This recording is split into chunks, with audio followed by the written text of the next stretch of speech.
RKO the Infamous and WO back with another video doing my WWE Raw review for this week's Raw, March the 5th, 2012. Let's get started off with Raw. Shawn Michaels, HBK, the icon, the showstopper, the main event, Mr. WrestleMania, Mr. Hall of Fame, returning saying that he's back and he can't believe Triple H accepted the challenge to face the Undertaker at WrestleMania XXVIII in the Hell in a Cell match, upping the ante. Triple H comes out asking Shawn Michaels, wondering why Triple H took a challenge after Shawn Michaels confronted him saying everything he needed to say, and Triple H still saying no. But when they showed the video and Undertaker said he'll never be as good as Shawn Michaels, that's when Triple H accepted the challenge. And this is how Shawn Michaels did the whole twist around, because he said that he knows the outcome of the winner of the match because he will be the special guest referee in the Hell in a Cell match. So what I think is going to happen is they're going to just have a huge build-up of making us think that Shawn Michaels is going to turn on Triple H and make the Undertaker purposely win. But when we see Triple H hit that pedigree on the Undertaker in the Cell, Shawn Michaels counting 1, 2.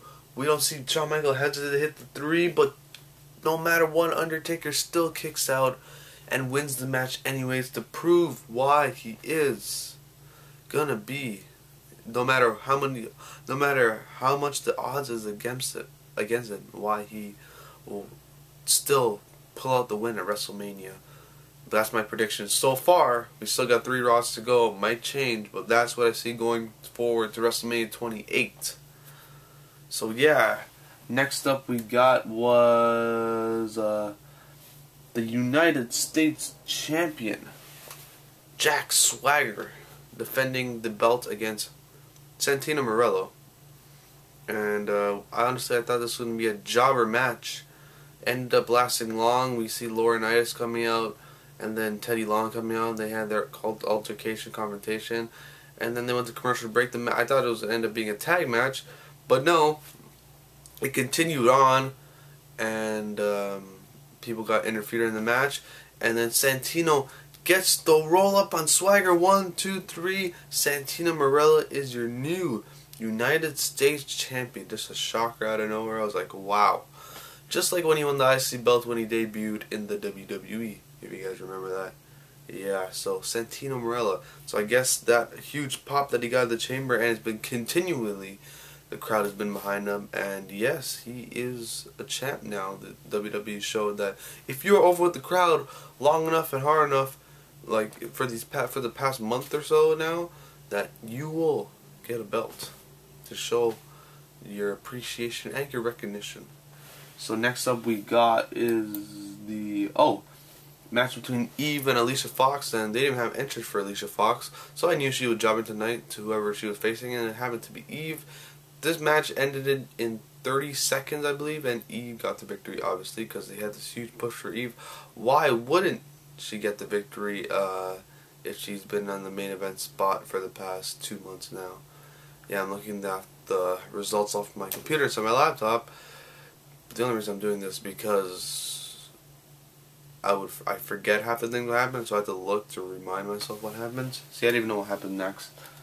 But yeah, we have, what is next? What had happened after that? We had, oh right, the tag team match between Bryan Danielson and Chris Jericho versus CM Punk and Sheamus, the 2 main events, the World Champion main events at WrestleMania, going head to head in tag team, pretty much teaming with their opposite each other's opponents. So I was wondering who is going to get the pinfall in this match, who's going to go over who. And this match was actually a pretty decent match. Punk and Jericho started off, which I thought they were going to have a huge tease build up between the two, but yeah, they didn't. And they went back and forth. I was like, whoa, this is a preview for WrestleMania. This is gonna be one excellent WrestleMania match that Punk and Jericho are gonna have. They looked like they were like just going. They were just going. It was pretty good. Some chain wrestling, and yeah, this was a pretty good match. And then out of nowhere, we saw. It built up.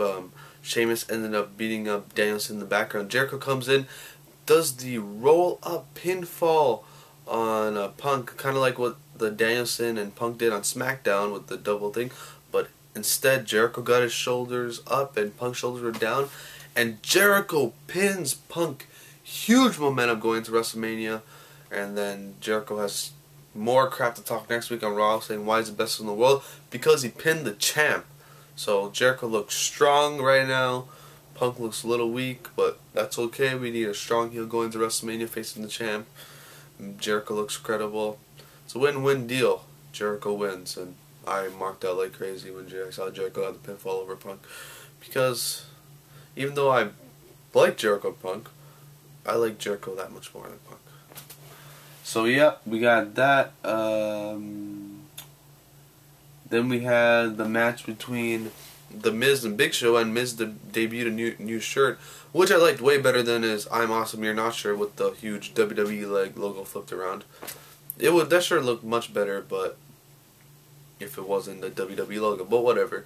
But this shirt I thought it looked better than the old "I'm Awesome, You're Not" shirt.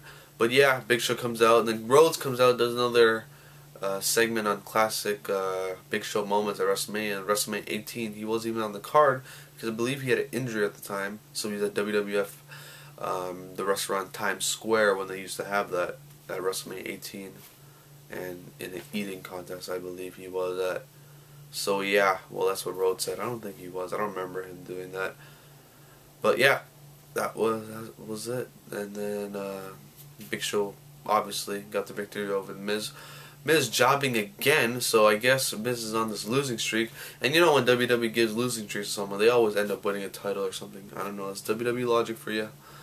But yeah, Big Show gets the victory over Miz, which means obviously Rhodes is going to retain the IC belt at WrestleMania. If Rhodes drops that belt to Big Show, Rhodes is going up to main event status and going after that World Championship strap. But yeah, that's what the match was whatever, job match, finished quick. And then they announced that Shawn Michaels and The Undertaker will be in next week's Raw in a confrontation of what happened this week on Raw. Next up we had R-Truth versus Kane, and let me tell you something, R-Truth pretty much should always have a mic in his hand when he's coming to the ring, and let him talk, because R-Truth was awesome on the mic. And then Kane comes out. It's another squash match. A lot of squash matches tonight on Raw. Kane pretty much beats up R-Truth, chokeslams him, 1, 2, 3, gets a victory. Orton comes out, RKOs, I believe RKOs Kane, yeah. And then says, I can't remember what he said, but he said something to him and then he left. So yeah, possible Kane versus Randy Orton match WrestleMania? I think so, because Barrett's out for injury. And then we had, what do we have next? Oh right, I forgot about the segments that The Rock was doing all night. The Rock was doing, he did 3 history segments. The first one was the best one of the whole night. Tremendous, when he was throwing Cena's garbage into his merch into the Boston, whatever, the river that they have there. And next segment, I believe he was saying how he was a leader and Cena is a jobber pretty much compared to The Rock. And then the third one was can't remember what the third one was. It was okay. He said he did this thing with the sing along with the, I can't remember what song, but it was pretty funny. If you didn't watch the segments, go watch it right now. But the finally confrontation of the night, we had Cena come out calling out The Rock. He's happy about all these segments because this is the real Rock. The Rock comes out, trashes Cena, is all serious. Cena's just making jokes while the Rock is all serious. Cena cuts a promo of, if you take out everything, The Rock will always be better than Cena. That's the bottom line of the whole promo was. And WrestleMania, he's going to take everything that the Cena earned, because Cena is jealous of The Rock, because when The Rock came back, he's pretty much owning Cena, taking everything that he has, because since he wasn't there, Cena has it all. And Cena said he knows that if he loses at WrestleMania, he loses everything, and everything means nothing. That means you have to kill him to beat him at WrestleMania 28. That's the end of the show, and then Cena goes crazy in his hometown of Boston, Massachusetts. And so that is my Raw review overall, it was okay. Cena barely got a reaction on Boston. It was hilarious. Rock got a bigger reaction, obviously, in Boston. And another good Raw, another good build-up. People are probably going to complain because segments were like not as good as last week's or the weekend before. But they got to slow down a little bit. They gotta pace themselves, because if they start going hard every week, how are they going to hype up the last Raw, the go-home show for WrestleMania? So if you slow down a little bit and then pick up right at the end, boom, the go-home show to WrestleMania will be like the best one of everything, which is, I'm looking forward to next week's Raw. Taker, Shawn Michaels counter, Rock Cena Part 3 segment, Jericho Punk on the mic probably, so that's going to be good. So that is my Raw review. Hope you guys enjoyed. Check out those segments if you didn't watch them, and that is all.